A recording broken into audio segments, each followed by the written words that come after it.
هل أتى على الإنسان حين من الدهر لم يكن شيئا مذكورا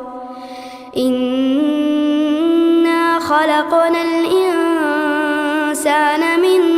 نطفة أمشاج نبتليه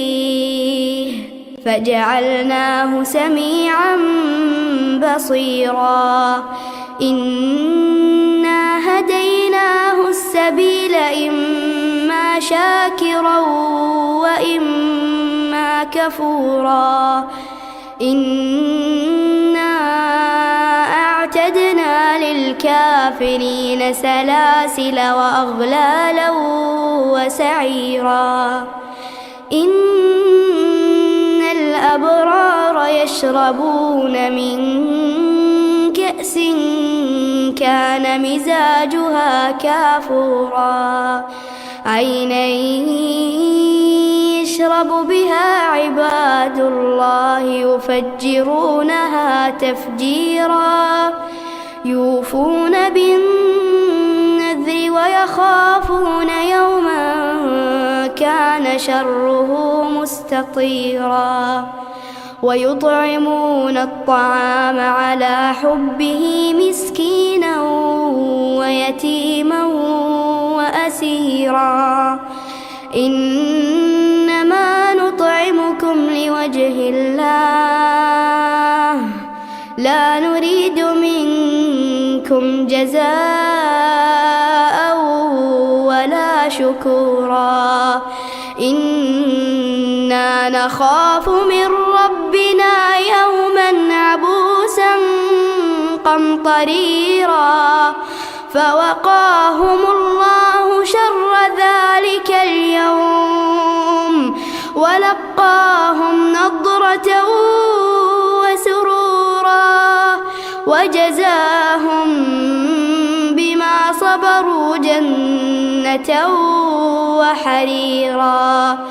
متكئين فيها على الأرائك لا يرون فيها شمسا ولا زمهريرا ودانية عليهم ظلالها وذللت قطوفها تذليلا ويطاف عليهم بآنية من فضة وأكواب كانت قوارير من فضة قدروها تقديرا ويسقون فيها كأسا كان مزاجها زنجبيلا عينا فيها تسمى سلسبيلا ويطوف عليهم ولدان مخلدون إذا رأيتهم حسبتهم لؤلؤا منثورا وإذا رأيت ثم رأيت نعيما وملكا كبيرا عاليهم ثياب سندس خضر واستبرق وحلوا أساور من فضة وسقاهم ربهم شرابا طهورا إن هذا كان لكم جزاء وكان سعيكم مشكورا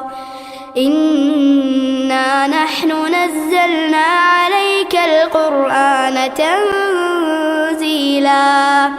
فاصبر لحكم ربك ولا تطع منهم آثما أو كفورا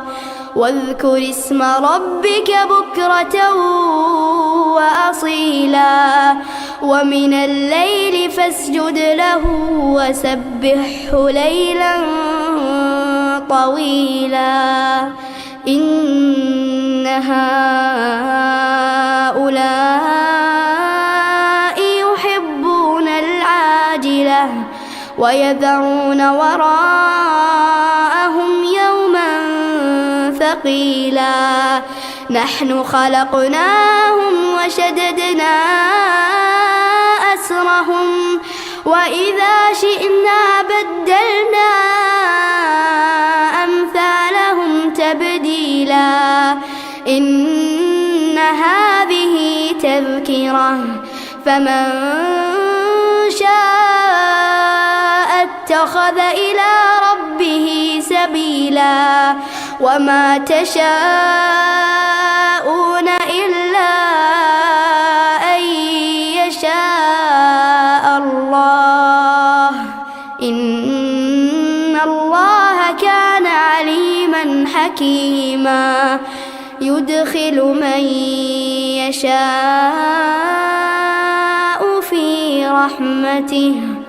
والظالمين أعد لهم عذابا أليما